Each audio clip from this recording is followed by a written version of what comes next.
In this video, I'll be showing you a super quick and easy way to create a boomerang on Snapchat. If you are new to this channel, please subscribe or click the follow button to be updated with our latest upload. So let's get right into it. First, open up Snapchat app and record a short video.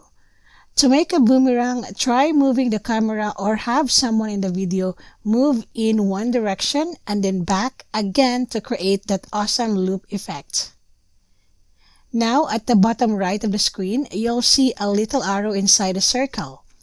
If you don't see it, just swipe up a little to make the icon appear. Click the icon again and it will give you the option to add a bounce effect. You can scrub through the video to choose the exact part you want for the boomerang, and you can tap it multiple times if you want to loop it continuously. Once you're happy with your boomerang, just hit the Send To button and share it with your friends on Snapchat. For more videos like this, please subscribe or click our other videos to keep on watching.